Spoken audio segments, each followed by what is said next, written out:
सहजित, महिष्मान, भद्रशयन, दुर्दम, कनक, कर्तवीय और पद्मिनी माता से कार्तवीर्य नामक पुत्र के रूप में श्री सहस्त्रबाहु जी राजा बने। ये वंशावली क्रमानुसार 14 वंशों से संबंधित है। प्रतिवर्ष कार्तिक मास की शुक्ल पक्ष की सप्तमी तिथि को सहस्त्रबाहु जयंती मनाई जाती है। जब राजा सहस्त्रबाहु जी को पिता की राजगद्दी मिली तो उन्होंने उसे लेने से इनकार कर दिया। उन्होंने कहा, एक राजा जो अपनी प्रजा से उनकी आय का एक भाग कर के रूप में ले परंतु उनकी रक्षा ना कर सके तो ऐसा राजा पाप का भागीदार होता है और वह नरक में जाता है। अतः मैं तपस्या करके, योग प्राप्त करके, पृथ्वी को पालने की शक्ति प्राप्त करके फिर राजगद्दी पर बैठूंगा। तब वे मुनि गर्ग के पास गए और श्रेष्ठ मुनि गर्ग ने कहा कि आप भगवान विष्णु के अंश स्वरूप श्री दत्तात्रेय भगवान की आराधना करें और उनकी गुफाओं में उन्हें भेज दिया। उनकी कठोर तपस्या की जिससे वह दत्तात्रेय जी भगवान प्रसन्न हुए और उन्हें वरदान दिया। उन्होंने वरदान में मांगा, युद्ध में जब उनका कोई सामना न कर सके और उन्हें युद्ध करते समय हजारों भुजाएं प्राप्त हो, पर्वत, आकाश, जल, पृथ्वी में अबाध गति हो और उनका कोई सामना ना कर सके। दत्तात्रेय भगवान जी ने उन्हें चक्रवर्ती सम्राट होने का आशीर्वाद दिया। राजगद्दी पर बैठते ही उन्होंने घोषणा की, आज से मुझे छोड़कर जो भी कोई शस्त्र धारण करेगा, दूसरों की हिंसा में प्रवृत्त होगा, वह लुटेरा कहलाएगा।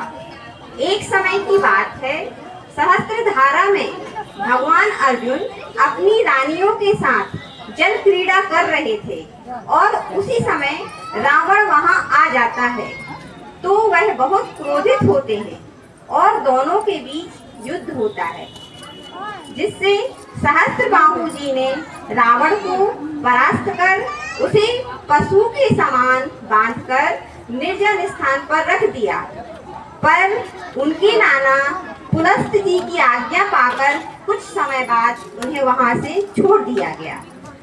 रावण पर विजय प्राप्त करने की खुशी में महेशमती में प्रथम बार दिवाली मनाई गई।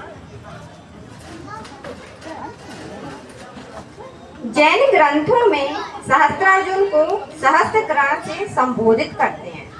सहस्त्रबाहु की मोक्ष प्राप्ति कैसे हुई, महर्षि वशिष्ठ का श्राप और सहस्त्रार्जुन बाहु जी की स्वीकृति पर विशेष अध्ययन। एक बार सूर्य देव को अपने तेज होने पर नष्ट होने पर चिंता हुई कि कुछ समय बाद उनका तेज नष्ट हो जाएगा। उस समय वे अपने कष्टों के निवारण हेतु सहस्त्रबाहु अर्जुन जी के पास गए। उन्होंने सोचा अर्जुन देव ही सक्षम हैं जो उन्हें बचा सकते हैं, परंतु वे ब्राह्मण का रूप बदलकर उनके पास पहुंचे। फिर भी भगवान सहस्त्रबाहु जी ने उन्हें पहचान लिया।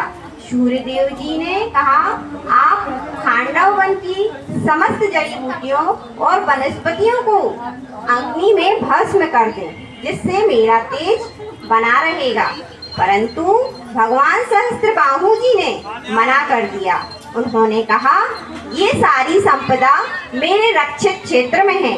तब सूर्य जी की बार बार कहने से और उनकी स्तुति करने से सहस्त्रबाहु जी ने खांडव वन को दूसरी जगह बसा दिया और खाली खांडव वन पर सूर्य देव द्वारा बाण दिए जाने पर आग द्वारा उसे जला दिया। जब वशिष्ठ ऋषि तपस्या करके अपने आश्रम आए और उन्होंने पता चला कि खांडव वन सहस्त्रबाहु द्वारा जलाया हुआ है तो उन्होंने क्रोधित होकर श्राप दिया। परंतु जब उन्हें पता चला कि यह सूर्य देव जी की हठ के कारण हो गया है तो वह अपना श्राप वापस लेने के लिए कहने लगे। भगवान सहस्त्र ने कहा, मुझे आपका श्राप स्वीकार है।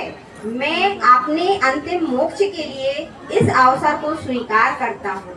हिंदू धर्म के अनुसार महेश्वर में आदि से अभी तक जो भी दिया जल रहा है वह सहस्त्रबाहु जी की वहाँ पूजा हो रही है, जिससे यह स्पष्ट है कि उन्हें मोक्ष प्राप्ति के लिए श्राप को स्वीकार किया और अपनी स्वयं की समाधि ली। इतना कहते हुए मैं अपने शब्दों को विराम देती हूँ। धन्यवाद।